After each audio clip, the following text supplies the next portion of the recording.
Welcome in a Friday Locked On Syracuse podcast, and the season is over, but really ended on a high note with that Duke game yesterday. Exciting stuff, down to the wire. Jimmy Boeheim, huge game without Buddy Boeheim in the lineup. Syracuse puts together an incredible effort.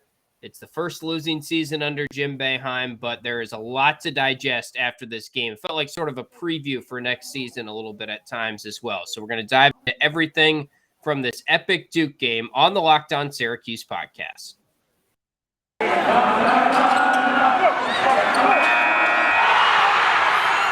You are Locked On Syracuse, your daily podcast on the Syracuse Orange, part of the Locked On Podcast Network, your team every day.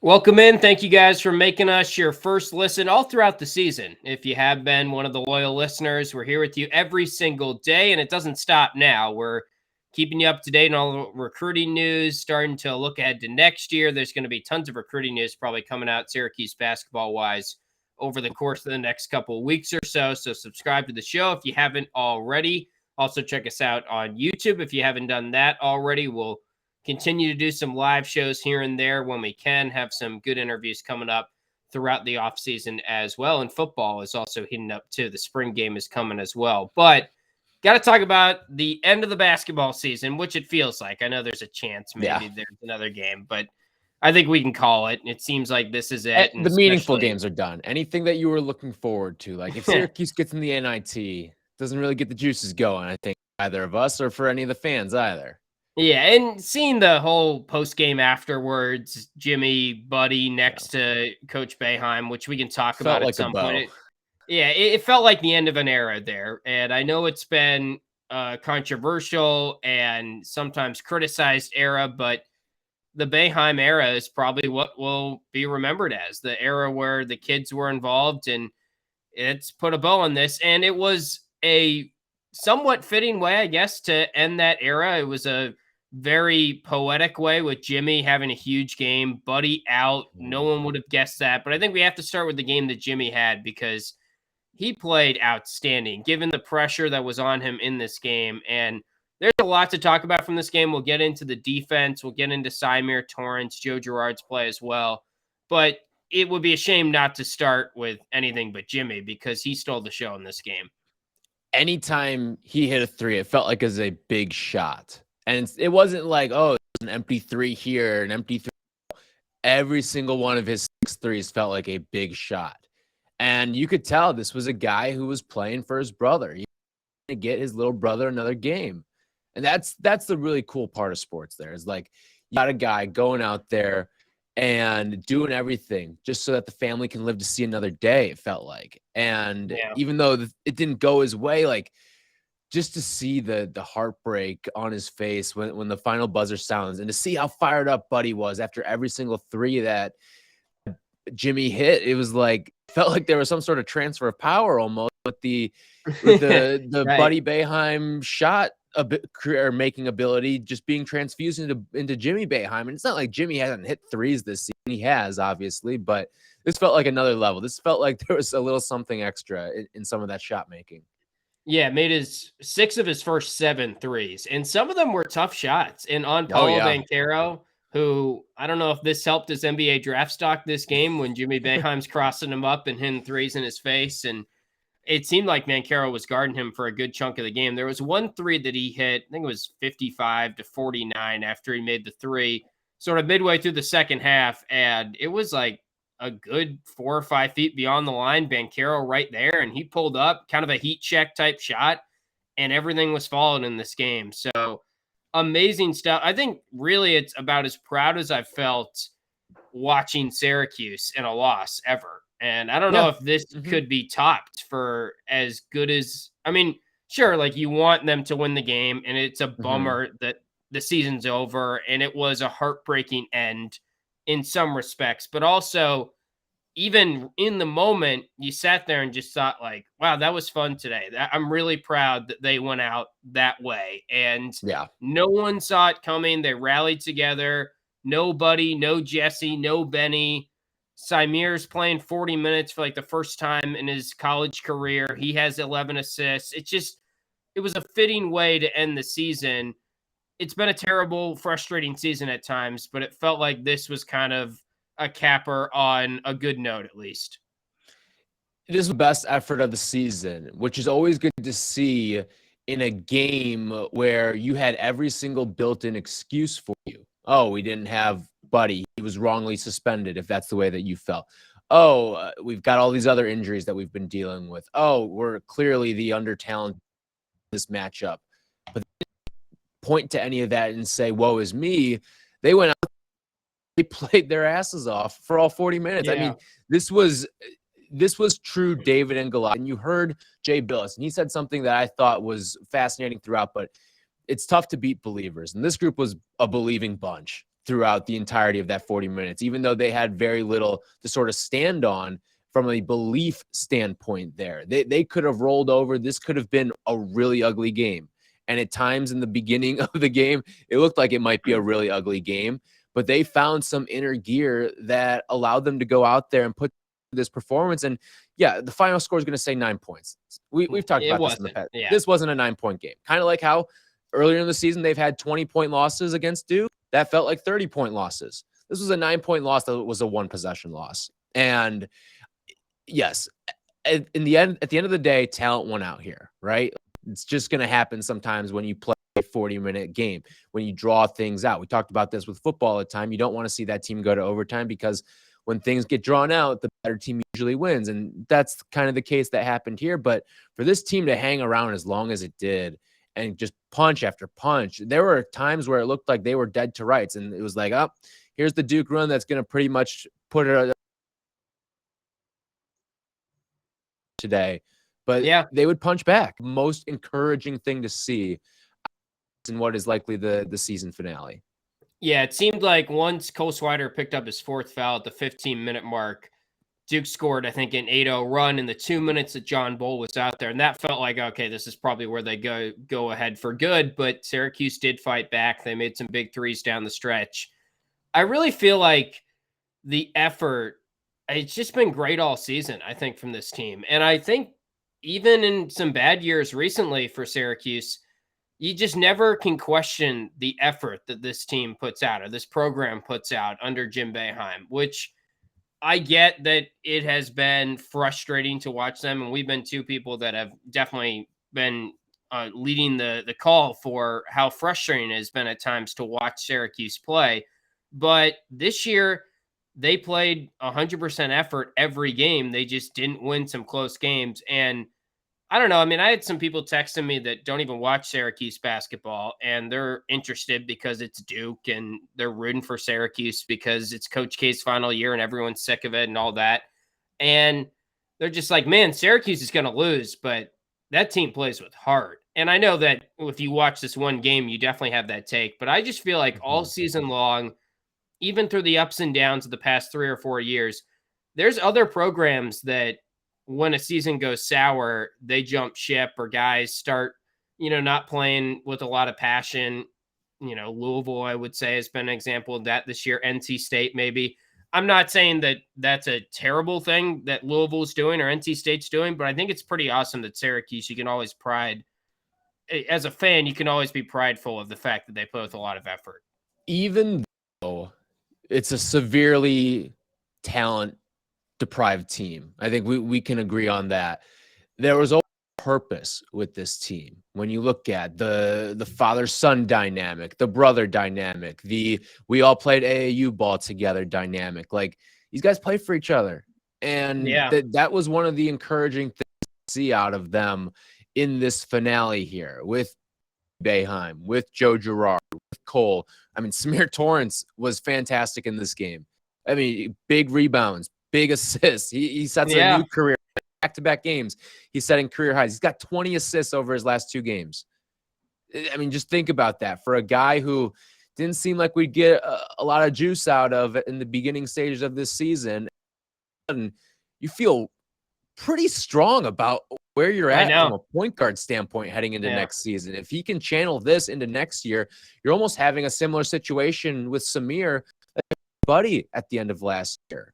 where, and we'll get to Symir a little bit more, but it was like, wow, he really showed me something at the end of the year that makes me really encouraged for next year.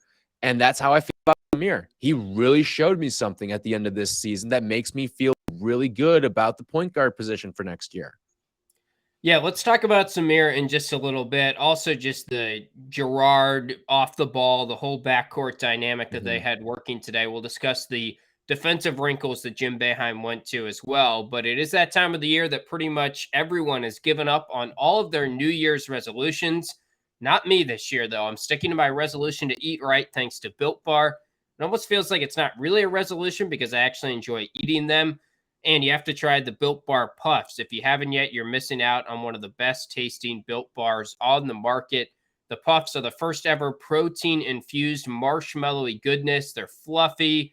They're not just a protein bar. They're a treat, and they're covered in 100% real chocolate. Go to Built.com, scroll down the macros chart. You'll be blown away. It's high protein, low calorie, high fiber, low carbs. Most Built Bars contain 130 calories and 17 grams of protein. Compare that to a candy bar, which usually has around 240 calories, 30 grams of sugar, and dozens of net carbs. Just 4 net carbs, 4 grams of sugar in most Built Bars. They somehow taste like a candy bar still, but they are good for you. So make sure you go to Built.com today. Use our promo code LOCKEDON or LOCKED15 to get 15% off at Built.com. Got to go today because these have been one of our favorite bars on the market for a while. Again, that promo code is LOCKED15 at Built.com. Also, thanks again for making Locked On Syracuse your first listen every day. Make sure to check out the Locked On Bracket Breakdown dropping March 14th right here on the Locked On Syracuse podcast feed and YouTube channel. College basketball experts Chris Gordy, Andy Patton, and betting expert Lee Sterling give you the in-depth breakdowns on every matchup as we find out the bracket this Sunday. No Syracuse in the bracket, of course, but keeping with this game, Symir Torrence, who had 11 assists, 2 turnovers, plays all 40 minutes. Just unbelievable how good he is at passing the ball. And I know now the storyline might become, well, why didn't he play more this season? It feels like this has been something that he's really progressively gotten better, and he's trending in the right direction at the end of the season. It's amazing to me that if you would have gone back in time and told myself in December, hey, Symir Torrence is going to be the starting point guard next year, and you're going to be excited about that, I would not have believed you. And I'm not trying to knock Symir in that regard. I just didn't think he had that high of a ceiling. I didn't think as a scorer he was ever going to be good enough to the point that I'd be excited about him being the starter. And there were several times this season I said that exact phrase of, I like Symir, but do we really want him to be our starter next year? And I'm willing to walk all that back after this game because he doesn't have to score when Joe Girard's off the ball, and they will have other options next year scoring. It's just good to see that he's doing the little things that we've lacked at the point guard spot for a couple years now.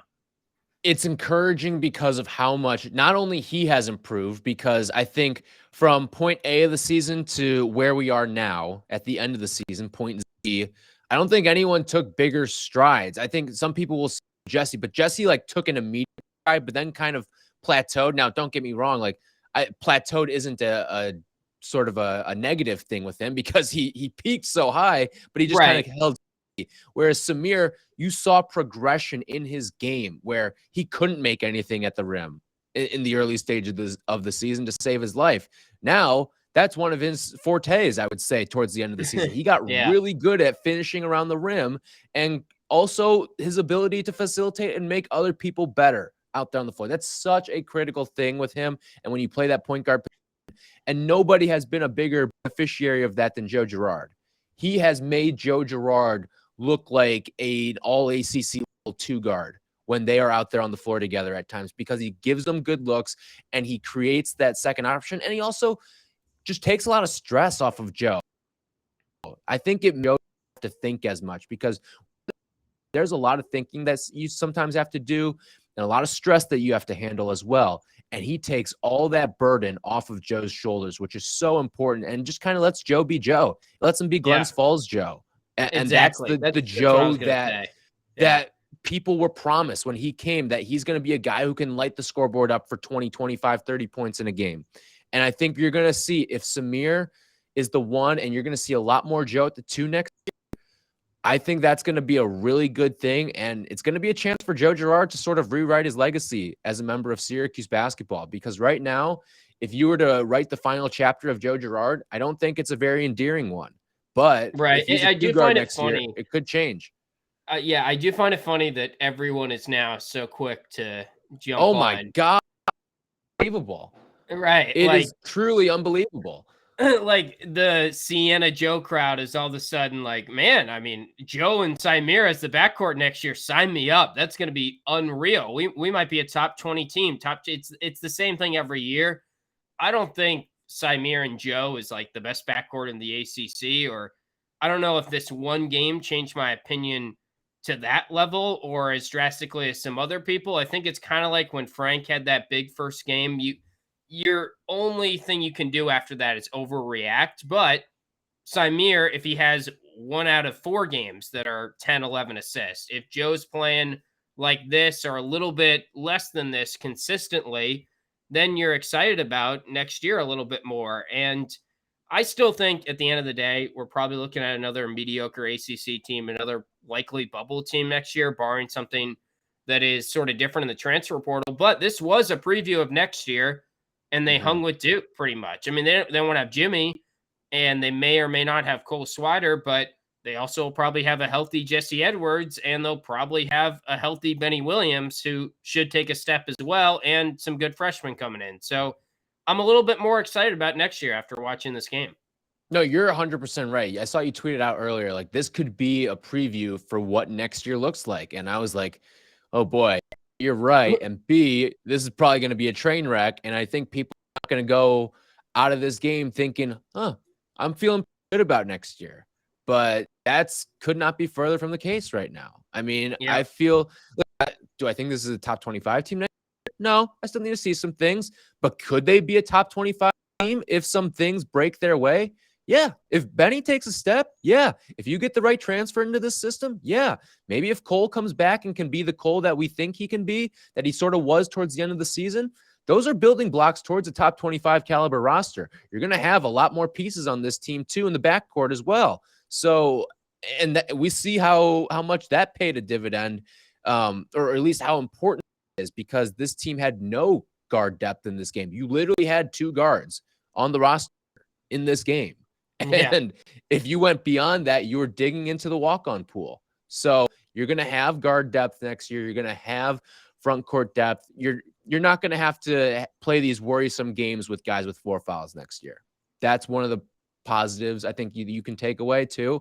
But yeah, no, this game certainly makes you feel a lot more optimistic. And with Symir, I feel very similarly. And again, it's different facets of the game per se, but I feel similarly to how I did last year with Buddy Boeheim, where it's like, I can't wait to see him try to get this over next year, because it's a challenge I think he can take on. Yeah, well, I think what's interesting is I've said so many times throughout the year that part of the reason why I'm cautious about next year is, has Joe already hit his ceiling? Has Symir already hit his ceiling? Are you just not really going to get much better from those 2 players? But what we saw today is Joe's playing more of his natural position. Symir doesn't have to be the scorer when Joe can be off the ball and be the scorer. And it's like, oh yeah, like when you have a guy that's next to Joe that maybe is a little bit better defensively and is a pass first point guard, then you're just better rounded. And it kind of goes back to the whole theme of the season, which to me, are they not that talented, maybe compared to other Syracuse teams, but also they just never worked well as a team. Right. They never had 5 individual all those diverse parts that you need. And today we saw a team out there with, or at least in the backcourt, we see one guy doing 3 or 4 roles that the other guy couldn't. And that other guy is better because he doesn't have to do some of those other roles as much. And it just was more of a cohesive backcourt unit back there. I don't think Symir's better than Buddy. I don't think Jim Boeheim should have played Buddy less this year, but Symir's really come on at the end of the year. And it's exciting that maybe, they individually have hit their ceiling, but could we just see a better overall product next year because we have a true point guard and a more of a cohesive unit there? Right. You hit it on the head there. This was a team that you saw. It was complementary basketball. It was a guy who could facilitate, a guy who could get himself open, who's great on the catch and shoot. And when he's got a lick of airspace, he's going to make you pay, or he's going to get to the free throw line, which we saw him do so many times in this game off of the three-pointer as well. So, yeah, this was complementary basketball. And it's something that was really not a part of this team's DNA throughout the course of the season. So that's certainly something that gives you a little bit of promise, and hopefully you can find that next step of complementary basketball. How does Benny Williams fit into that equation? How do some of the new players fit in? How does maybe a transfer fit in? How does the return of Jesse and maybe a deeper chemistry between Jesse and Symir too? Because that's a combo we didn't see a whole heck of a lot of this year, because it felt like whenever Symir was in, it was Franken alongside him in those games. So how's that relationship gonna develop? It's certainly something that I came out of this game and I came out of this ACC tournament optimistic for next year. And I don't think that's how I went in thinking I would feel at the end of it. Yeah. All right. Well, we'll dive into the defense, because an interesting wrinkle there. Could that be something that they'll do a little bit more in the future? What type of defense exactly were they playing in this game against Duke for portions of it? We'll discuss that. Also want to talk about Buddy's comments post-game, after he had some great things to say, I thought, after the game. So we'll dive into all of that. But it is that time of year again, as college basketball's tournaments are finally upon us. If you're like me and Tyler, you're probably watching all these games. You're maybe betting on some of them. And when you are betting, you have to do it at betonline.net. From all the latest odds, contests, and player props, betonline.net is the #1 source for all of your sports betting needs and info. It remains the best spot for all of your sports scores, podcasts, and news this season. And it's not just basketball. BetOnline is your continued source for all of your sporting wagering information needs, including live betting and your favorite Vegas casino games. Head to the website today or use your mobile device to learn more about the trends and action. BetOnline, where the game starts. So, thoughts on this defense, which comes out of the gate and everyone's overreacting and thinking it was man-to-man. I think it definitely had some man-to-man principles in it, but it seems like Jim Boeheim's calling it a triangle and two. And he said it was the first time they've used it since 1987 post-game. It seemed like at first I thought it was more of a box and one, and they were just focusing on Griffin, and Symir was not going to leave him. But I guess they were really keen in on Williams and Griffin. And it feels like the game plan was pretty much, all right, Duke has beaten us from the three and they've beaten us inside.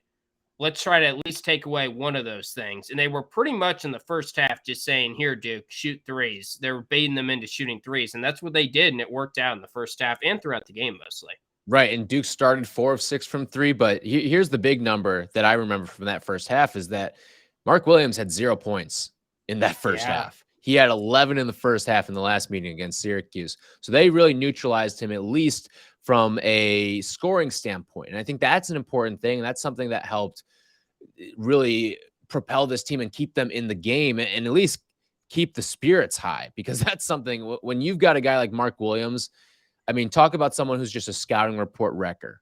That to me is what I see when I watch Mark Williams. So that was a huge part of that charge that this team made. But in terms of the overall look of the team and the defense, there was a stage, I want to say it was early second half, where there was certainly man-to-man. I don't think you could I thought so too. You couldn't dispute it any other way. And that's sort of, we've talked about this, like, if you're Jim Boeheim, this defense is bad. This defense is bad now. So what do? Like, just empty the drafts. Like, go out and just put whatever you've got in the napkin right now, in your little Rolodex of defensive plays or schemes. Just try it. Try it at this point. Right. And we saw probably 3 or 4 or 5 defenses in this game. And that's part of why, like, someone's going to throw back in our face saying, you guys wanted this guy fired weeks ago, months ago, blah, blah, blah. And it was like, we wanted him fired because of the stubbornness. What we saw at the end of the season was a lack of stubbornness. And that's part of why this team had some of the success that it had. Like, this game, willing to be able to try a bunch of different, seeing what works. This game, you see Symir Torrence Anselm have good games. And those are guys that we were calling like, maybe you should get them out there a bit more and get them a little bit more run. And it's like the release of a little bit of stubbornness, I feel like contributed to why this team had some success at the end of the year, the willingness to try some things. Yeah, well, one on that, everyone that's saying that probably was thinking the same thing as well. Like, we all do it. And also, I think we've maintained the same take all along that once Boeheim leaves, there is a good chance that we're going to be looking back and saying, man, we had it pretty good with that guy, and it might actually get worse. We've been pretty consistent with that. The game adjustments that he's made this year, or the defensive adjustments, he's been willing to experiment. The 1-1-3, 1-3-1, whatever you want to call it, at the start of the season helped us for a little. And I really do think he coached a heck of a game here. Like, this was a masterclass. Yeah, it was. Honestly, he probably somewhat relished this role of being undermanned, getting his team to compete and play up to their competition and somehow hang around with a team they had no business doing that against. It turned him to the grand chess master of this matchup. Like, he was the one pulling all the pieces out. Right. It felt to me, and this might not connect with everyone because I know there's some Bills fans out there, but the way that Belichick, and I'm a Patriots fan, earlier this year in that first game in the cold against the Bills was just like, I'm going to run on every, and it was like his Mona Lisa. It was like he secretly sort of relished that. That's kind of the same vibe I got from Boeheim, how he was like, okay, like, you know, you're starting to figure out this triangle in two. Here's some full court pressure. No, we'll go back to zone. And he just realized that Duke's way better than us, and we don't have Buddy and Jesse. So we've just got to try and throw crap at the wall here. And I'll give them a lot of credit for doing it because, I mean, they were up 30-5, it felt like, in the last game against us, and they didn't let that happen. They kind of did at the start, 14-6, but then they hung with it, and they got some real momentum in the first half. And there was a point in the there was a point in the second half, I really thought they might do it. When they came out of the break with as much energy as they did, Cole hit a 3 to start the second half. It was like, crap, this is getting really real here. And if they do this, this is maybe one of the best wins Jim Boeheim has ever had. And I understand that usually when you say comments like that, it's just a gut reaction, hyperbolic thing. Prisoner of the moment. If they would have won that game, that would have been incredible today. It would have. It got to the point where, like, even if you were one of the most pessimistic Syracuse fans, you had to have felt at some point they could win this game. And that's something that I definitely didn't think. Just to peel back the curtain from our end here, we couldn't record right away after this game. The plan was, if Syracuse had won, I was going to go on Twitter Spaces and do our first Twitter Spaces and interact with everybody out there and have it as like a quote unquote call-in show, sort of, to recap a Syracuse win. And it got to a point where I was like, I have no idea how this thing works. I'm starting to do my own research how Twitter Spaces work. Can I record this? Can I throw it up on my podcast feed after? It got to that point with me where I was Googling how that stuff works, because I went in thinking, like, all right, if they win, we'll do that. But I don't think they're going to win, so I don't have to worry about it really. But then I had to exercise my Google a little bit to see how Twitter Spaces worked. Yeah. All right. Well, it's funny. Before we get out of here, I want to talk about Buddy's comments post-game, because I thought it was pretty amazing. It's sort of funny the way that it went down and how Jim Boeheim was very clear about, we'll talk about the game first, and then someone wanted to ask a question of Buddy and he sort of cut him off. But aside from that, Buddy gets the mic and talks for, 3.5 minutes or something. And God, he hit a home run on his whole speech. Yeah. It was just so well spoken. Everything made you feel for the guy. And I think if you're a Syracuse fan, you already know this, but just such a good kid and seemed remorseful for it. I think we were in agreement. He probably should have been suspended. Now, you could also argue if he had gotten the flagrant 2 in the game, like Jim Boeheim saying maybe he wouldn't have gotten suspended today, and I get that argument. But Buddy, just a great way for him to sort of, like, not everyone would have handled that situation that way and taken the stage and been that well-spoken. And it's pretty cool that he was able to do that, and I thought hit a home run in that scenario. I mean, he poured his heart out just to see all three of them up there, all three of the Boeheims. That was a really cool moment. And I'm sure that there's that going to be framed up in the Boeheim household. I'm sure some Syracuse fan is going to pay an insubordinate amount of money for that NFT of the three of them in their press conference. Like, that was an awesome moment between all of them to just kind of see them all talk about each other. And this is a program that means obviously so much to the three of them. I mean, it's for the kid, and even for Jim, it's kind of all they've ever known is Syracuse basketball. When you've done it as long as they've done it, when you've been a part of it as long as they've been a part of it, and to be a part of it all together, it's a special thing. And to see the emotions kind of be worn on the sleeves, all of them. I mean, it got to the point where Jim Boeheim says, "Hey, like, we'll stay here as long as you guys want." Like, right. I'm here to talk, because I think he felt like a really proud father, and he should. Like, you can say what you want. Season was his first ever losing season, but to pull the bigger than sports card here, like, that's what this was. And from a personal standpoint, this felt like a monster success for him, and it should from a personal standpoint. Like, sure, would you have liked to have gone out winning more basketball games? Yeah. But just the fact that you can get to that stage and share that podium, share these moments as kids, like, I think anyone that's a parent would sympathize with that and think of how cool that would be. A big moment like that, kind of all eyes are on you, and you've built this up to where it is, and you've built it to the point where you've good enough where you can bring in both of your sons and have moments like these over the course of a 30-something game season.